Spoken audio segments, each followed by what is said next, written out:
Saat pandemi yang lalu, banyak aktivitas kita lakukan di dalam rumah. Untuk menghilangkan rasa bosan itu, kita suka mencari hiburan. Mulai dari main sosmed, ngegame, baca buku atau komik, hingga nonton film.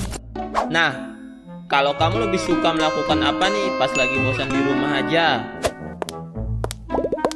Ternyata, game, buku, komik, dan film merupakan contoh dari produk multimedia loh.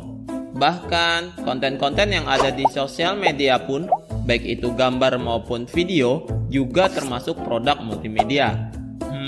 Kamu tahu nggak apa yang dimaksud dengan multimedia?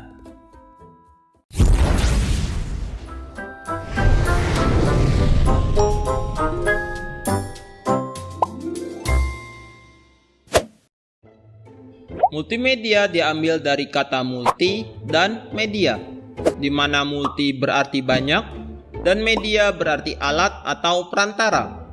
Jadi, multimedia adalah gabungan dari beberapa unsur yang digunakan untuk menghasilkan media perantara, ide, atau gagasan yang menarik. Adapun beberapa unsur yang umumnya digunakan dalam multimedia adalah teks, grafik, suara, video, dan animasi. Nah, kita sudah mengenal pengertian dari multimedia. Lalu, bagaimana sih alur dari produksi multimedia tersebut?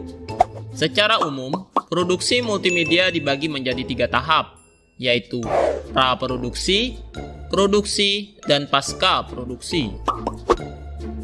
Kita awali dengan praproduksi. Dalam tahap ini, kita melakukan berbagai perencanaan. Yang pertama, ada yang disebut dengan membuat ide atau konsep awal. Jadi, ide atau konsep awal ini adalah fondasi terpenting dalam produk multimedia. Yang kedua, ada yang disebut dengan membuat sinopsis. Sinopsis ini adalah ringkasan cerita yang digunakan untuk menyampaikan pesan secara singkat dari sebuah karya.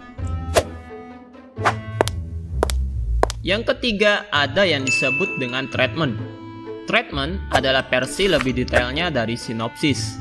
Jadi, perbedaan antara treatment dengan sinopsis adalah jika sinopsis memberikan ringkasan cerita yang sangat singkat, sedangkan treatment memberikan gambaran deskriptif tentang alur cerita yang akan kita buat. Yang keempat, ada yang disebut dengan membuat naskah atau skenario. Jadi, skenario adalah sebuah naskah cerita yang menguraikan urutan-urutan adegan, tempat keadaan, dan dialog yang disusun dalam konteks struktur yang dramatik. Yang kelima, ada yang disebut dengan membuat storyboard. Jadi, storyboard ini adalah sketsa gambar yang disusun berurutan sesuai dengan naskah pembuatannya.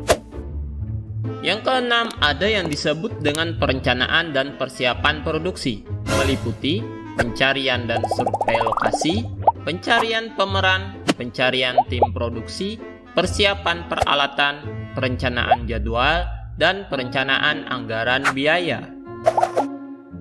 Setelah semua hal tersebut dipersiapkan, maka tahap selanjutnya adalah tahap produksi. Dalam tahap ini, dilakukan proses pengambilan gambar dan pengambilan audio.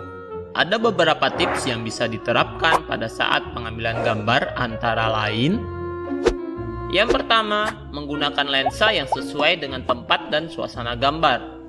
Yang kedua, persiapkan lighting tambahan untuk mengantisipasi kurangnya cahaya pada saat pengambilan gambar.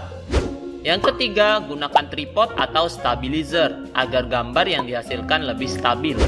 Yang keempat, pastikan mengatur komposisi gambar terlebih dahulu sebelum merekam. Dan yang terakhir, ambil banyak setiap gambar dari sudut yang berbeda dan berbagai jenis gambar agar lebih mempermudah proses pasca produksi nanti.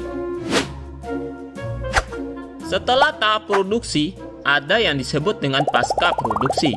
Adapun tahapan dari pasca produksi ini antara lain, yang pertama disebut dengan editing offline, yaitu menyortir gambar yang akan dipakai dari sumber rekaman gambar yang ada di tahap produksi. Yang kedua, ada yang disebut dengan editing online. Jadi, pada tahap ini ditambahkan animasi dan efek yang sesuai dengan naskah yang sudah kita buat. Dan yang terakhir, ada yang disebut dengan mixing dan mastering.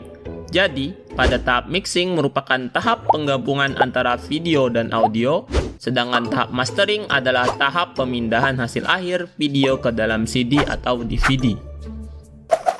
Nah, sekian materi tentang alur proses produksi multimedia. Ternyata, banyak tahap yang harus kita lalui untuk menciptakan produk multimedia yang berkualitas. Tenang, masih ada cukup waktu untuk mempelajari semuanya. Satu rasa penasaranmu kini sudah terjawab. Untuk tahu jawaban-jawaban lainnya, kamu bisa menemukan di pembelajaran selanjutnya ya. Sampai bertemu lagi.